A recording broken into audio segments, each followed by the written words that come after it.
one. Let's do this! Good afternoon, good evening, good morning, wherever you are around the world. I hope you're having a great time of it. Welcome to a new episode of The Drop, filmed live right here on Twitch, and then going out around the world on YouTube, podcast, anywhere you want it. I guarantee you can get it from Toffees. You can find me at Toffees TV if you're so interested. We don't have a drop Twitter, so just follow me and stop bitching about it. All right, a big shout out to the sponsors who make the show possible. Ace Republica Gamers for the equipment that we're running it on, and of course Razer for the gear that we're using to run it. Awesome GG, if you guys want to check them out. They're one of the new premier tournament players. A couple of guys here have played in the tournament or have said they were going to and then not showed up. But it is a great place to hang out and spend your Sunday afternoons if you want to have a good time playing some PUBG. That said, let me introduce you to our guest today, the gentleman that you're probably here to see because no one wants to look at my ugly mug for 40 minutes. Starting at the top above me is a man that I can't stop calling Daze, but goes by Daz, at DazFPS_ or Darren, if you will. How are you doing today, sir? I'm doing good. How are you? I'm all right. It's 5 o'clock in the evening. I'm getting a little bit hungry because I'm a fat guy, but that's about all I have to worry about.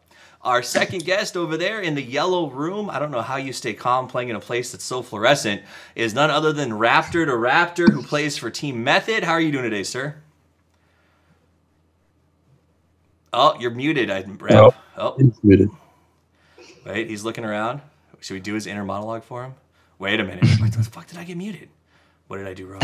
Oh, wait a minute. There Hey. There we go. How's it going? Yeah, it's going good. It's going good. Thanks. Now it's better. Mic works. And last but not least, our guest down on the left, who's got a room that's definitely set up for streaming, or you really like whiteboards. Either way, it's Liquid Haze, a player that I had the pleasure of watching last week, or casting, and I'm glad to have you on the show today. How you doing today, Liquid? Or Mr. Haze, I'm not going to call you Liquid. I'm all right. Yeah, not too bad. Yeah, thank you. Yeah, doing all right. Awesome. Yeah. For those of you who haven't picked up on it, this is our English or our UK time slot. Apparently, a lot of the pros are coming out of the UK and European area, which has made it a little bit difficult to do our show at the normal 11 p.m. time slot. So we're going to, every once in a while, switch it up, do this spot here, and I'm going to try not to mess up the conversions too much in my tweets, even though I'm terrible at that thing called mathematics. That said, let's jump right into talking about the game. That's why we're here. PUBG, PlayerUnknown's Battlegrounds. If you're not familiar with it, you just found this podcast for no reason, go download it and then wonder what you've been doing for the last month of your life.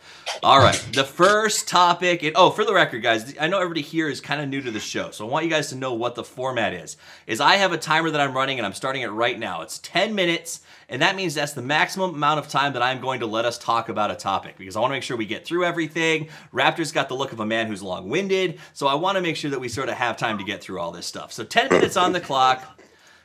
The patch is out. Let's do a week in review. We talked about the minutia of the patch last week, sort of the cool new stuff, the cities on the map, blah, blah, blah. You've had it in your hands, both a competitive and regular play for a week now. What do you think about it? Anything that stands out to you? Anything that seems completely pointless? Anything that you want to see changed? I love the mini. The mini is my baby now. Okay. Mini is pretty good. Let me ask this. Everybody who thinks the Mini is a pretty freaking good gun, raise your hands right now. Just put that into the webcam for me. Okay, 1, 2, 3. All right, so I've got 4 votes on the screen, and that's not surprising to me. And for those of you who are like, how the fuck does Toffee get a vote? Because I'm a top 200 player. I'm not as good as these guys, but I'm okay, you dicks. That said, Mini 14, does it need a nerf? No, I don't think so. I don't think it needs nerf at all. I'm serious. I honestly don't think it needs a nerf. Tell me more, Raptor. Maybe just like It's like recall. I feel like it's like the old AK. They nerfed the AK suddenly, and then like the AK was good the way it was. I personally don't think it's that like it's good. It's really good, but I think it deserves a spot. I don't think it needs a nerf necessarily. That's just what I think. just like balancing, not Just- nerf balancing. There's kind of a difference, I guess. Like, Yeah. like, I don't like. Yeah, it is super strong though. It's like really strong. there's not much recall to it. That's the issue, I think. I think Just- that Yeah. it reminds me if Yeah. I was playing a Star Wars like Battlefront, right? So like it's like shooting a taser just over and over Yeah. again, or a blaster. I mean, do you think that that's it's loud, right? Like that thing, when somebody shoots at you with a Mini 14, there's no mistaking that that's what's being shot. So I don't know. Does sound and echolocation, I don't know what you're going to call it, but the ability to know where they are immediately make up for the fact that it's such a strong tap gun? Or do you think it really needs to have a little recoil added? No, really. I think it needs a little bit. It needs a little bit of recoil added for sure. Yeah, not as much as the SKS, but just like just a bit more. I dig that. It's a bit silly. Yeah. Okay, so and let me ask you this: you brought up the SKS. SKS had actually gained popularity a little bit before the Mini 14 dropped when they added the tack stock or the vert grip attachment. A lot of players have started to prefer it over the car in terms of multifunctionality. That's dropped off a lot because it feels like the SKS just has so much bullet drop and is so slow by comparison. Does the SKS need another buff? I mean, is it like right now? I don't use a 7.62 gun. Period. Is there? How do you guys feel about the state of 7.62? Let me ask you. I think it's fine. I think the SKS is fine as it is.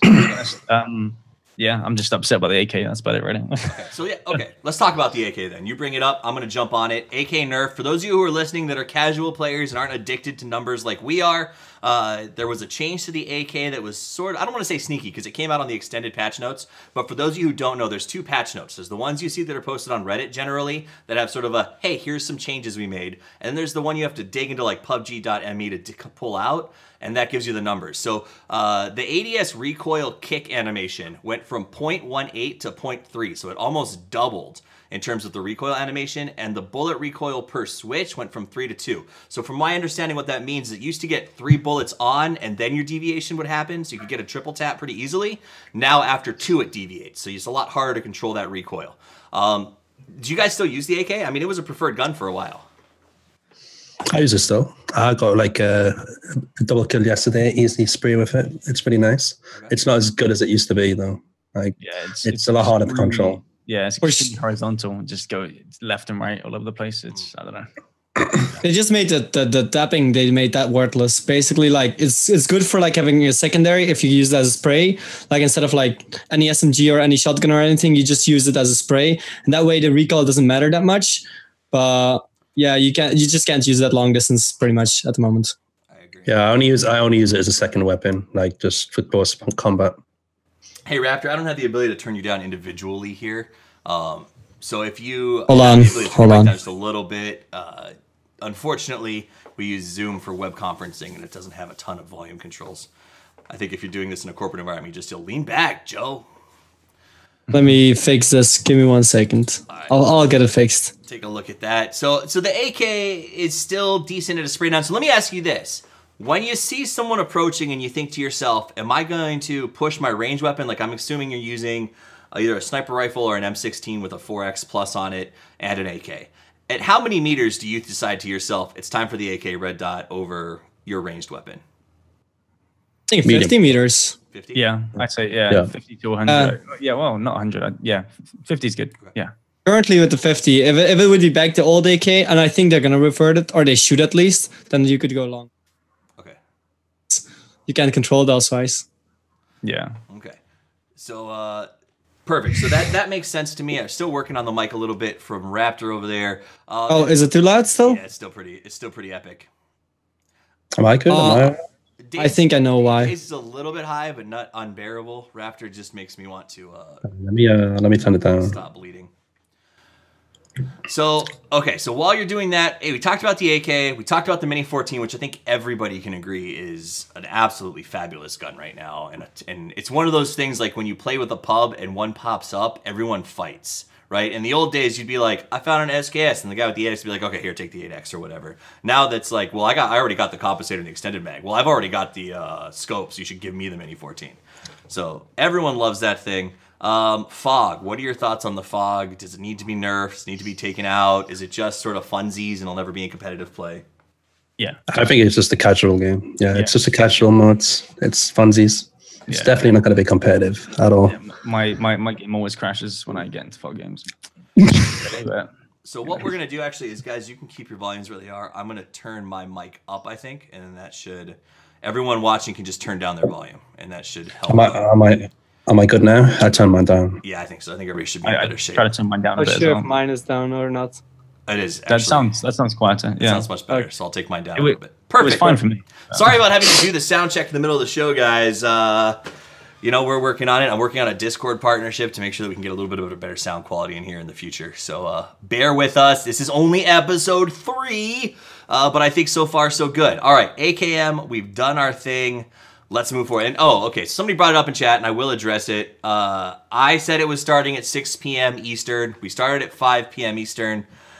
That is my fault. I am terrible at math. I took algebra 1 3 times and failed it every single time in high school. I took 3 classes of remediary mathematics in college and only barely passed when I finally took microcomputers, which was basically like build JavaScript sites. So I'm bad at it, and I thought the conversion was 5 hours, not 4. Or sorry, 4 hours, not 5. So I thought it was a little bit later, and I was wrong. But Hayes has, you know, a significant other that he cares deeply about, doesn't want to keep up too late. You know, Raptor is sitting there, and you know, Daz is feeling sick, so I want to make sure that he gets some time to sleep to get over this thing going on with him. So my apologies to everybody who shows up in an hour and is grumpy if they could not see this live. That said, enough about me. Let's talk about the patch and stuff. I think that's enough for the patch. Is there anything else you guys really want to get into on the patch, or you think we can move on to some other topics? Post-processing and stuff like that? Yeah, okay, so I'm not a guy that understands that kind of stuff. Tell me about this post-processing. So basically what it is, like, I think what they were trying to do was get rid of the fog. If you went into inventory before that, you could see through like further into the fog. So they try to blur it out and add post-processing to stop that. But I think they've added more than they needed to. I don't know. It's weird. So, yeah. I agree. Okay. So, because it seems to me like the fog's not game breaking, it's just too thick. Like if this was more of like, you know, maybe a London fog and not like an upland Scotland fog, it would be playable. But I've driven out by Loch Ness, and there's just days where you park your car and say F it, and that's what this game sort of feels like. Yeah. Like it basically renders the 4 times and the 8 times useless. Like it's a red dot hollow all the way in a fog game. Pretty much, yeah. I'd agree. Yeah. Okay. And then final question, nades. I know that they changed the drop and explode system, which was hilarious for highlight videos, but not really functional. That said, though, have you noticed a significant change in your play style since they increased the explosion radius and the ability to cook on demand, or do you still use them at the same time? I don't like the ability to cook on demand. I hate it. I hate it so much. Cooking is a problem, but I think they really did a good job with the flashes. I think the flashes are amazing. They're amazing. They're better than nades. They're better than smokes. The nade blast radius is a little bit insane though, because like you can literally stand like 20 meters away from a nade and you will still get hit by the nade. The flashes are like it's like playing CS:GO. You can actually do pop flashes. You can actually breach compounds and not have to care about your corners, which makes first person more viable right now, because you couldn't breach before properly because somebody could just be sitting behind a corner, and now you just pop a flash in there and you got the compound pretty much for yourself. That is true. And honestly, that's the kind of thing we want to hear, because I'm sure that most of my listeners who don't get to play as many hours as you guys haven't had a chance to really experiment with the new flashes. It seems like flight paths are also just significantly more accurate in every way. Like it's a lot easier to hit that tiny window on the camper shack than it used to be. So, very cool. Yeah, I mean, it's like obviously there's no distance to it, but like close range, you know, easily hit those windows in the shack. Yeah. Okay, so let's transition out of patch stuff. I want to talk about some unique topics. It's rare that I get 3 pro players on the show at the same time. I usually get stuck with some analysts and, you know, people who think they know everything there is to know about pro play but aren't pros. So let me ask you a few things that I'm curious about just as a viewer. I got the pleasure of casting Liquid on Sunday as you guys played in the Awesome tournament. And something I noticed, and I'm curious if this happens to everybody when you play, is you would fight teams, and it felt like sometimes you would get a knockdown or a kill, and the other team would go, oh shit, it's Liquid, and just bounce, or play very differently, or even in some cases just go totally aggro to have like the name recognition of killing players. So in your experience, for all of you guys, have you noticed that when you're like, is there a difference in the way that you have to play because you have a recognizable name versus not? No, I don't feel there is. No, I mean, I've had one time where it was like I think I don't know, we just got pushed by a random team because they, I don't know. But I mean, it could have been, just a random push and they just decided to push in that area. But no, not really. No. I think the only problem for me, for example, is like recently I've been really trying to push a lot of blue tanking strategies. And some players have been starting to notice that. And when they know it's you're going to get caught off guard. You're just not going to be able to do it. Or like certain things you normally do, which would work against teams when they don't expect it, that would work. But because they know like, oh, that's Raptor, he's probably going to be tanking the blue if he can't make it. Then they could wait and they're gonna be watching the blue for like 1 minute, while before they just wouldn't watch the blue and you could easily make moves there. Yeah, every time I played with Raptor, he's always sitting in the blue. And that's the other question though too. As when you talk about, like, I think a lot of you guys come from CS:GO and things like that. CS:GO, you can know a team strategy, right? You can know a team really likes to push mid in certain situations or rush to bomb site B, and it gives you an advantage, but it doesn't like change the way the game's played, right? Because everyone's still peeking corners effectively. If I know that Liquid always drops the 4 complexes, never just east of school, and spreads out, does that then become an issue when you talk about pro play? Because now every team knows exactly where you're going to be landing and can choose to say, do 2v1 drops against you. Have you hit that kind of thing? Do you ever worry about it? Not like, I don't know, like I guess if teams go through VODs, which I'm sure they do, like they'll probably realize that. Or if they watch the show, sorry, my bad. Or if they, if they want to challenge us, then they can, I guess. I don't know, but it's relying on like at the start of the game, it's all RNG anyway. Who gets the gun first.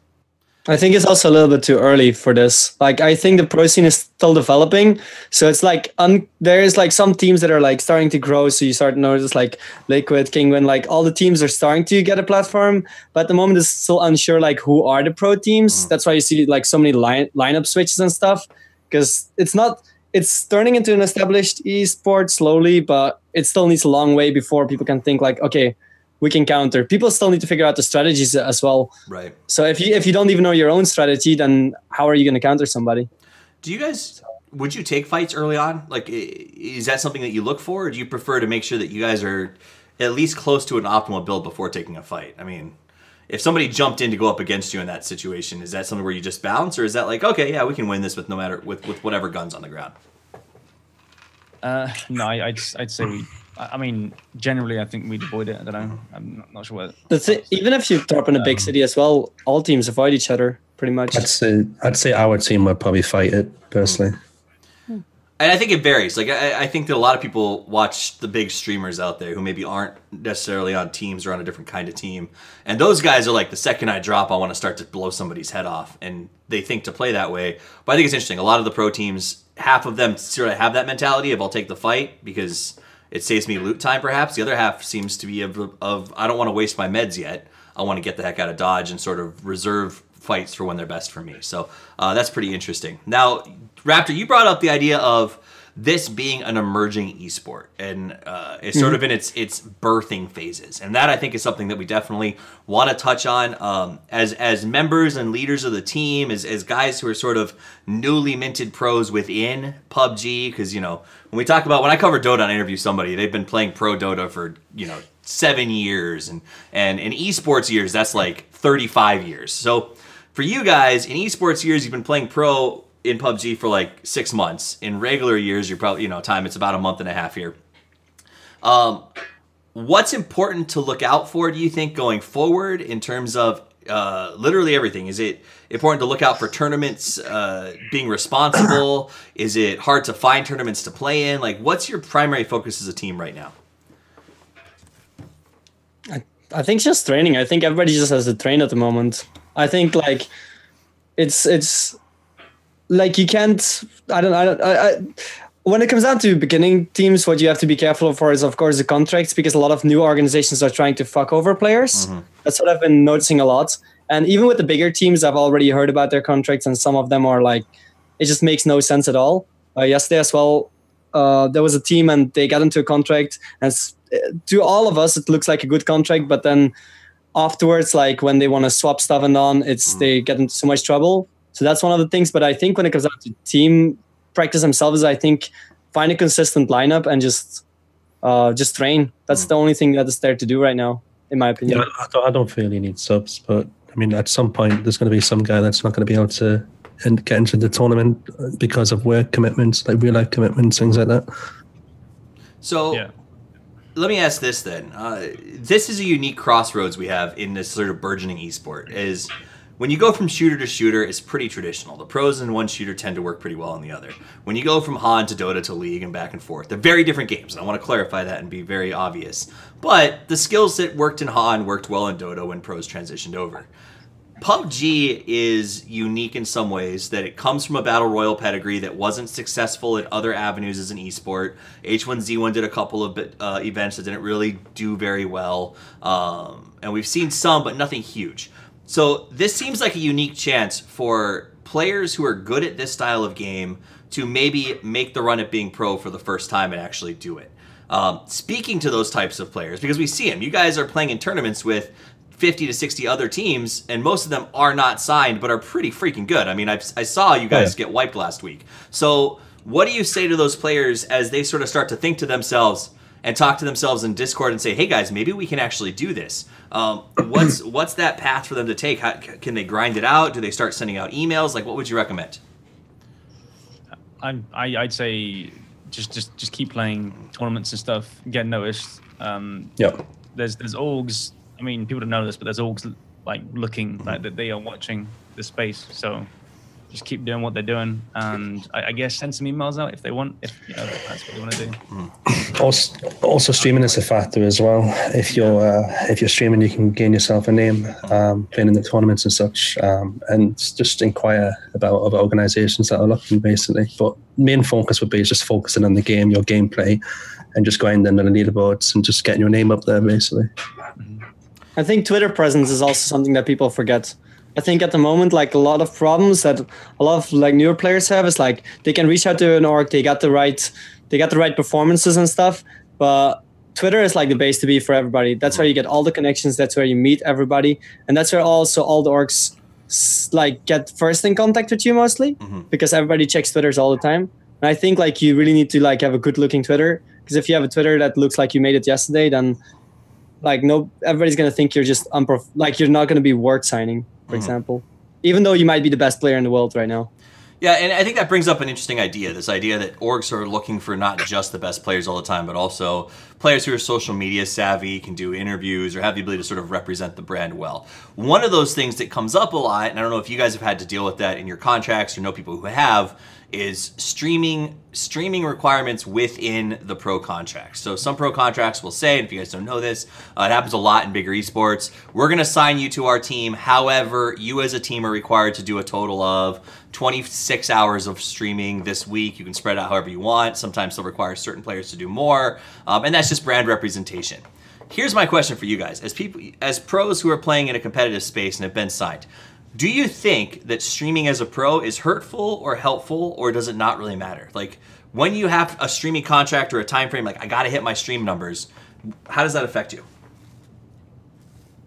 I mean, if you stream regularly, then that doesn't really matter anyway. But like, I guess if you don't have a schedule and then you like, streaming actually takes you away from the normal sort of things you do, I guess maybe that's an issue. But for me, it wasn't really an issue anyway, you know. But I guess for some it might be like.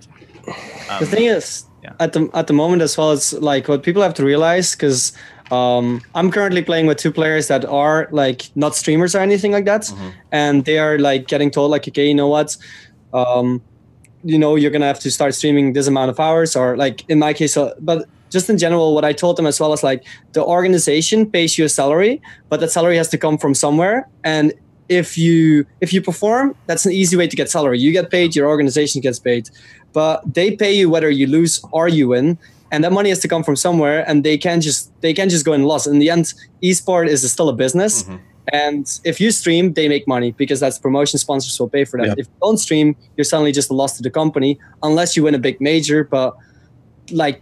That is all to decide. That's not a gamble organization should take in the first place. That's probably one of the better explanations I've heard of it. So well done there. Daze, do you have any thoughts on streaming as a pro, or? I don't think it's hurtful. It's helpful in general because, like I say, you get recognized a lot easier. I mean, like a lot of people come to my stream and keep on asking me about Gamescom. It's nice to get recognized from that. But it's not hurtful in any way, no, I don't feel. Because at Gamescom, you won most kills in a duo. Is that what the pan was for? What was the pan for? We'll recognize it right now. It was top kills in squads. That's what it was. Top kills in squads. So if you guys don't know, Daz will grab it because he likes to show it off. He's got a giant ass pan. PUBG Invitational. Hayes, did you want to show yours off as well while we're here? Okay, so Hayes got his over there, and Raptor is just gonna go grab his right now. We'll be back in a minute. I mean, we got the pan for coming third. We didn't really get anything. I didn't get anything for like being top kills or so, but it was one of my personal goals. So it was one of my personal goals, which isn't very, I don't know, kind of weird. Hey, it's cool though. I mean, especially at a game where like. It's not like they're inviting 10 teams to this thing. Like, this is a massive... When you play in a PUBG match, there's a copious amount of people for you to beat. This is very different than advancing in a CSGO one-on-one or a round robin in some sort of, like, top-down tournament.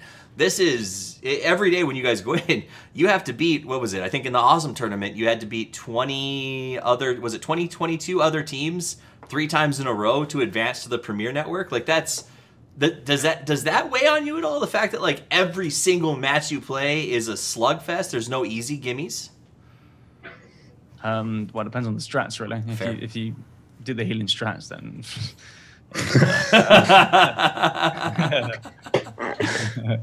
you get the. I think with this whole thing is like really easy to get disappointed though.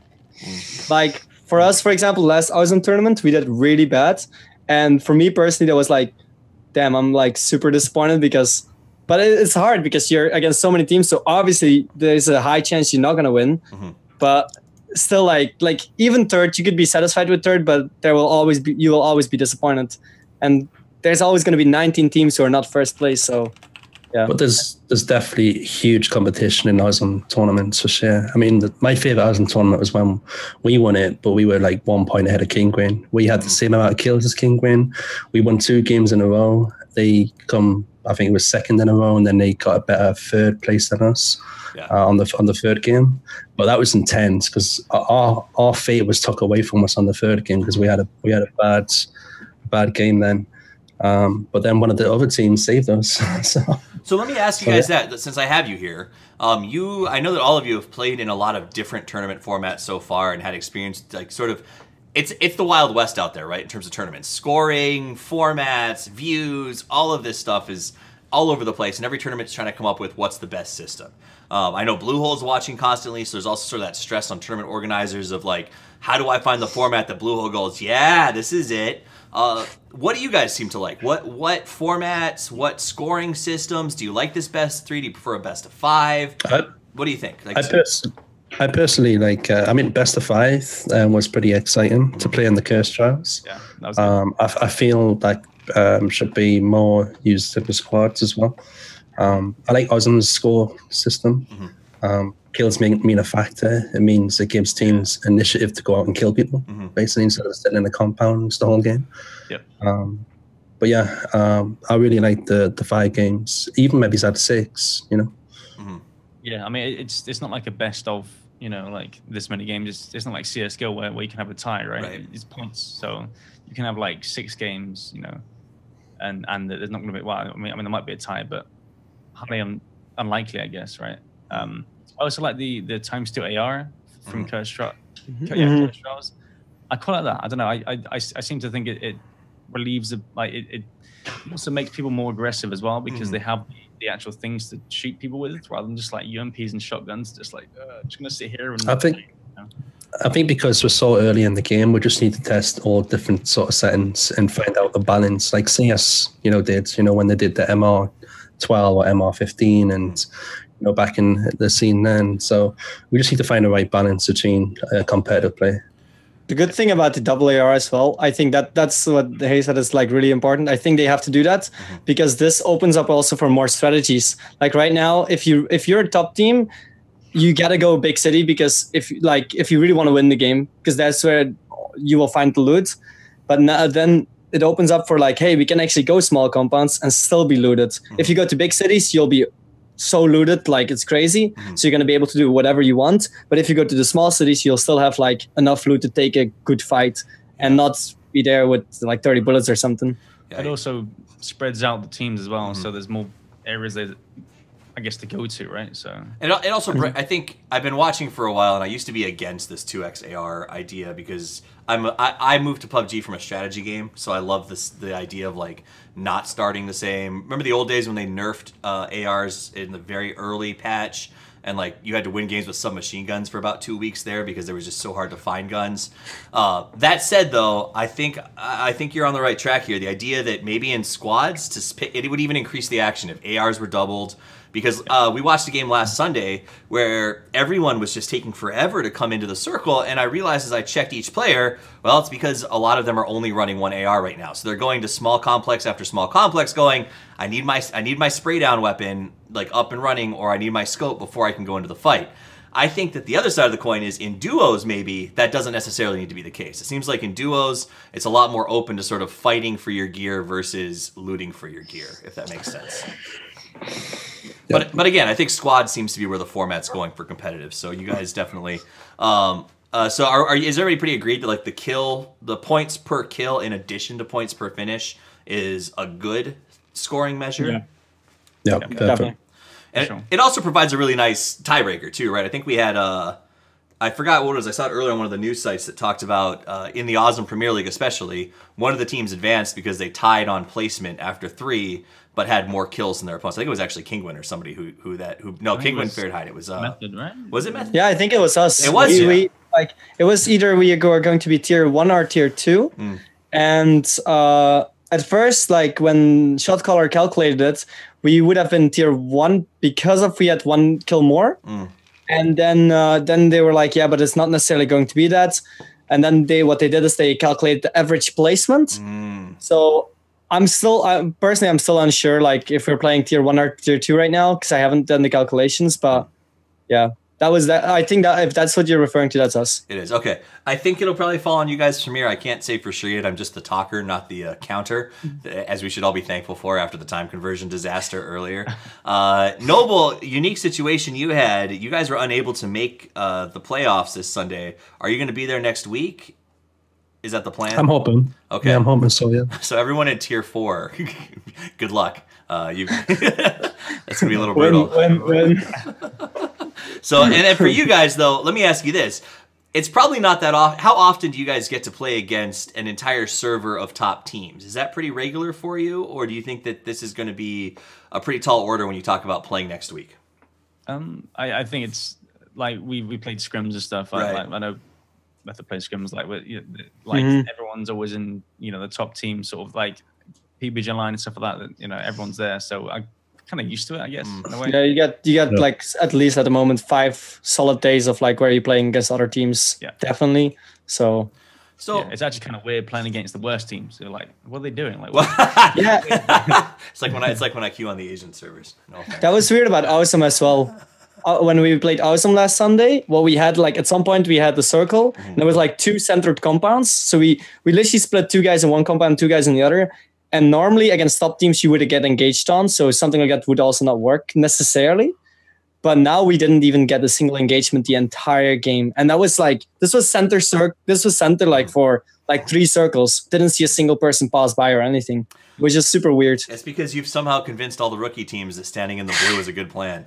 So all of them were out there popping their meds, being like, tactics. Exactly. They were trying to counter. They were all sitting on the circle trying to camp you. Okay, so actually you brought up scrims, which I wanted to ask about briefly. Scrimming, it seems like it would be a lot harder in PUBG, right? When I would talk to pro teams in Dota, a scrim just involved calling another team and arranging a time to play 5 versus 5. How do you guys scrim? Do you manage to get a bunch of teams together, or is it sort of like find one other team and maybe agree to drop Pachinki and fight it out? Or, I mean, how does that work? Just like a normal. just like a normal tournament game. Like there's a Discord dedicated for scrims, Okay. like for all the teams, and we just all arrange a certain time and jump in. Yeah. So it's almost like an elite league would be in sort of other types of games where you guys just once a team is established and maybe get invited to the Discord and get a chance to jump in on the scrims. Yeah. That's interesting. Yeah. Does that make it harder for you to hide strategies from each other though? Because I mean I know there were periods of time when you talk about, and again my frame of reference is Dota because that's where I come from. I know CSGO is similar. When, say, majors would be coming up, or like Gamescom in this case, you would find teams that would commit to only scrimming against 3 or 4 teams to hide their strategies from their, the people that didn't want to see their style of play or what they were planning. Do you think that the format of this game is going to make that a lot harder to do, or? At the moment for scrims there is rules, and I think that's the reason why. Because when you play a scrim and when you play with your team, the only thing you actually see is what's happening around you. Like what other teams are trying out and stuff, what other teams are discussing and doing, you don't see that. Because there's the rule, for example, you can't really like brag about your results, you cannot stream and stuff. So there's all these rules that we have, so you don't really see what other teams are doing. Like today as well, we tried something completely new. Like we had something completely figured out, and there's just no way that anybody's going to figure that out, even though, because changes could also be very small changes. Like, okay, instead of this part of Pachinki, we only take this part of Pachinki, and nobody will notice that really. Right, that makes sense. And the only person who might notice is the one team that you happen to use, effectively use it against. And if they can't talk about it publicly, then that'll stay quiet. That's actually it's a good point, especially with this sort of game format. That makes a lot of sense. Which actually, do you think that Killcams and things like that need to be added to the game, or do you like the way that it is? Because that sort of applies to this, right?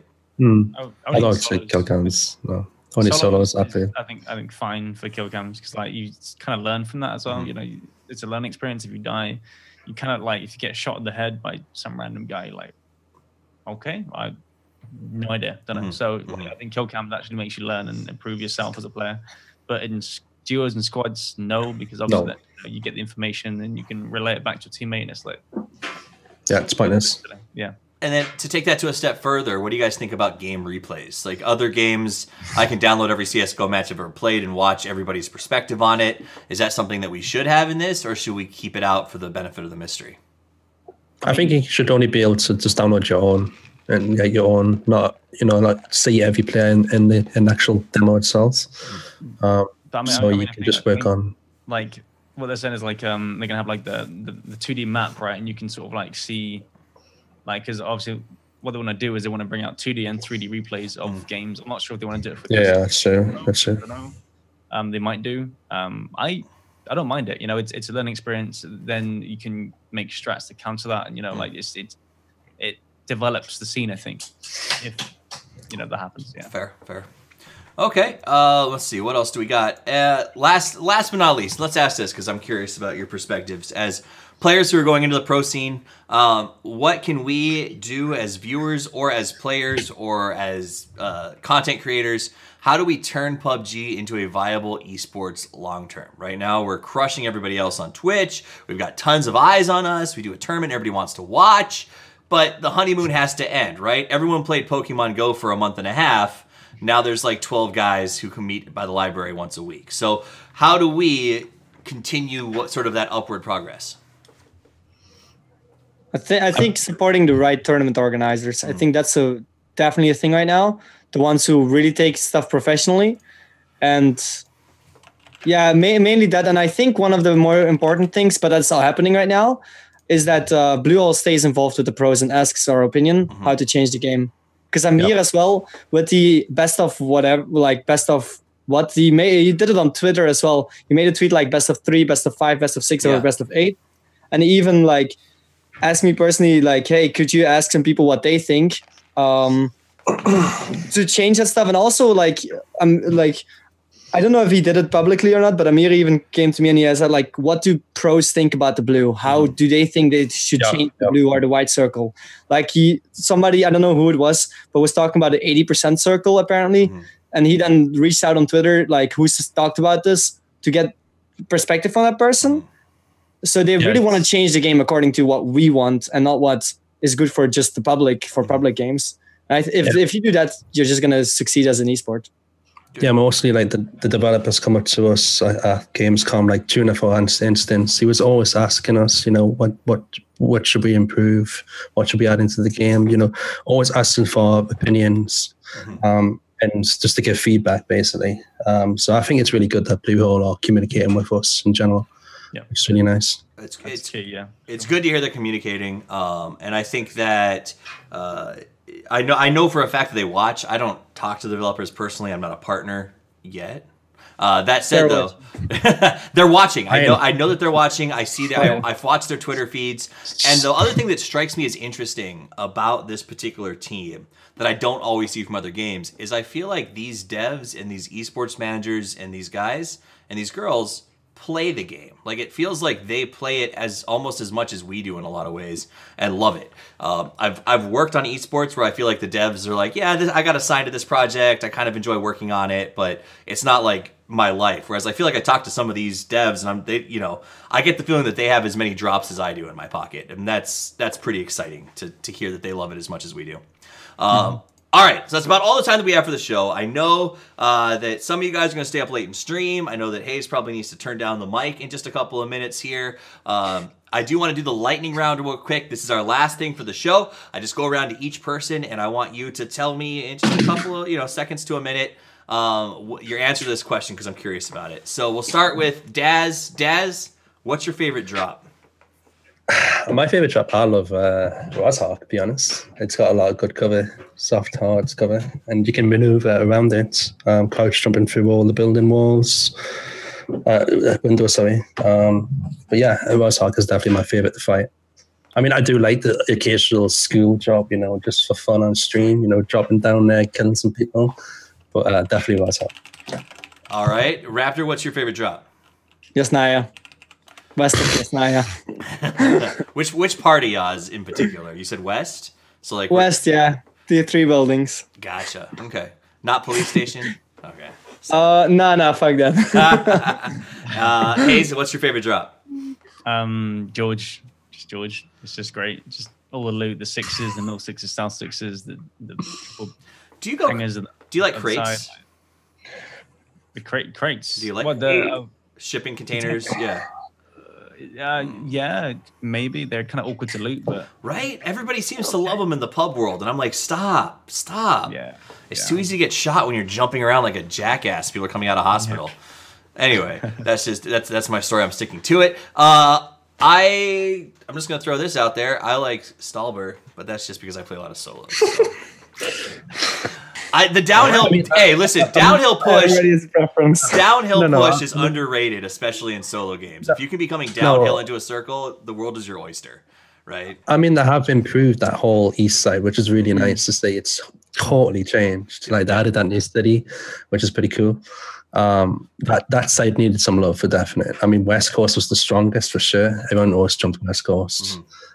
Everything, car spawns, all the loot everywhere.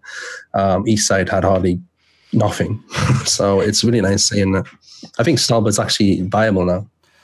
I definitely not as a team, but I think it's a fun place to fight with the way the walls are set up. So that's my defense for myself. I'll hold on to it. You guys can believe in your big city, folk. Us small town folk like that Stalber jump.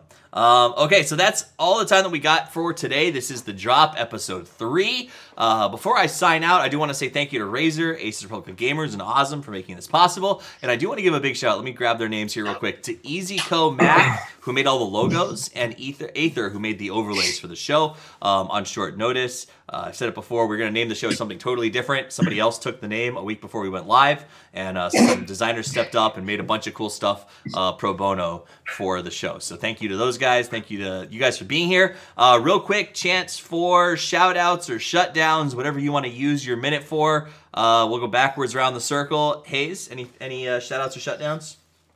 I guess shout out to Team Liquid and their partners and stuff like that. That's about it really. My teammates, Scoom, for being a great guy. not more man, not as well. Yeah. Fair. It was just a funny way to word that. Raptor, shout outs or shutdowns? Shout out to Method, of course, and shout out to all the players who drive by my checks, pretty much. And Daz, any shout outs or shutdowns? Shout outs to my team, my teammates, Blue Horn in general as well, for making an awesome game. Also my subs and everyone. I love you guys. Awesome. So to the subs, to the developers, to the fans, to the teams, we love you all. As do I, and I'm going to take that chance as well to say thank you to everybody who's listening. If you're listening live, thanks for being here. We appreciate it. Sorry about the time frame switch up a little bit, but I'm glad you guys were able to catch up. Feel free to follow or sub if you feel totally into what we're doing here. A big shout out to those who are listening on YouTube or on the podcast. You can get it on Podbean or iTunes. Just search The Drop. Both have RSS feeds available, though I do ask you throw a review our way if you like the show. That said, I do want to give a quick plug for our own benefit as much as it hurts my soul to do so, and that is if you like the show and you want to see it continue and keep doing what we're doing, patreon.com/Toffees. It's very simple. We're not asking for much. It costs me about $50+ a month to run the show and hosting, and I've got, I don't know if you guys know this, I have a 3-week-old baby and a 3-year-old as well as a wife and a whole lot of other things. Thank you very much. But every time I have a new kid, I remember how much diapers cost. So any little bit helps, guys. I appreciate you being here and hanging out. You can find me at Toffees TV. You can find Daz at DazFPS_. You can find Raptor at Raptor. And you can find Liquid at Liquid Hayes, Hayz. I assume that, is that Raptor to Raptor like a spin-off on like Parappa the Rappa, or is it just you? Nah. Okay. I just thought Raptor was boring, so I thought, let's add in the second Raptor.